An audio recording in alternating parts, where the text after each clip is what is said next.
Bonjour et bienvenue sur la chaîne Le Secret du Samadhi. Nous oublions souvent que pour obtenir quelque chose, il faut agir. Ce n'est certainement pas grâce à la chance que les choses arrivent.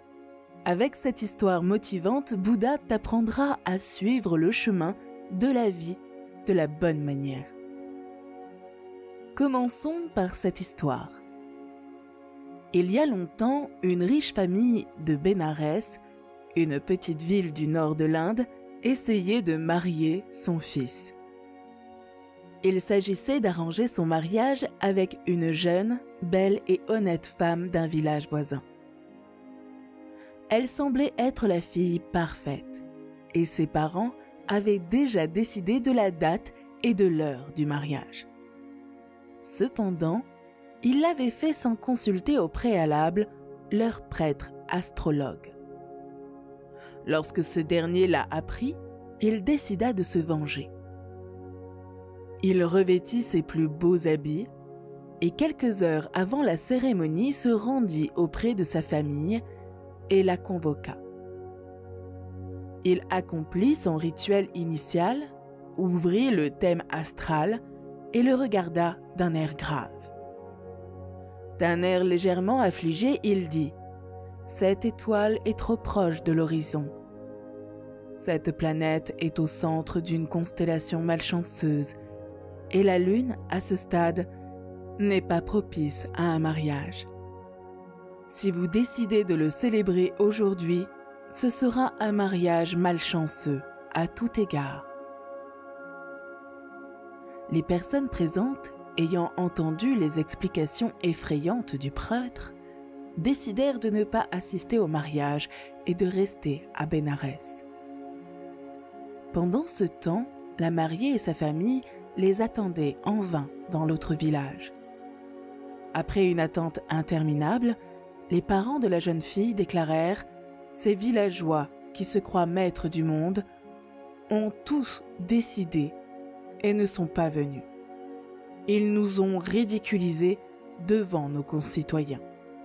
Notre fille mérite mieux qu'un homme riche, mais pauvre. Elle doit épouser quelqu'un d'honorable.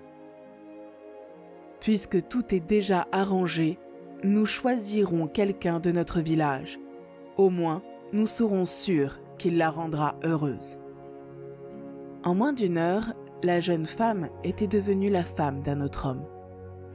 Le lendemain, le prêtre se rendit à Bénarès et par coïncidence rapporta que ce jour-là, la lune et les étoiles étaient toutes alignées en faveur du mariage. La famille du marié se rendit donc dans le village voisin, convaincue d'y trouver la fiancée. Mais les parents de la jeune femme ouvrirent la porte de la maison et dirent « Il est trop tard maintenant. Il est trop tard maintenant. Tu as fixé la date et l'heure de la cérémonie et tu nous as déshonorés en ne venant pas. » La famille du marié s'excusa. « Nous sommes désolés, mais notre prêtre a dit qu'hier les étoiles et la lune étaient dans une position terrible. Cela aurait été un jour très malchanceux pour un mariage. Aujourd'hui, cependant, il nous a assuré que c'était un jour de chance et nous sommes donc prêts à le célébrer. Il est trop tard maintenant. Notre fille a épousé quelqu'un d'autre. » Une dispute éclata entre les personnes présentes.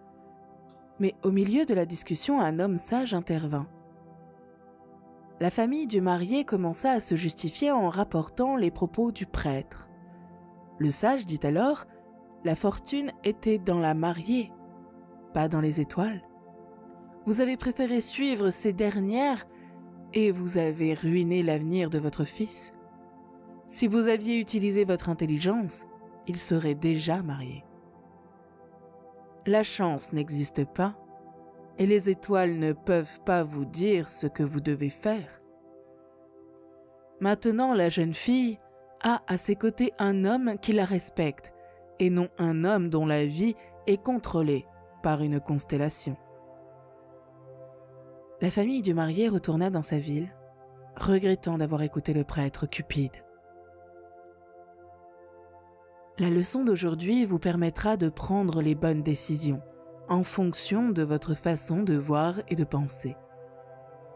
Dans la vie, la chance vient de vos actions et non des étoiles. Rien de tout cela ne peut résoudre les choses si vous n'êtes pas celui qui déplace et qui détermine le jour idéal pour faire quelque chose. Êtes-vous comme le marié qui attend toujours un signe avant d'agir? Ou êtes-vous le moteur de vos projets? Écrivez-le dans les commentaires et n'oubliez pas de vous abonner à la chaîne pour ne pas manquer d'autres histoires motivantes. Rendez-vous dans la prochaine vidéo. Bouddha vous bénit.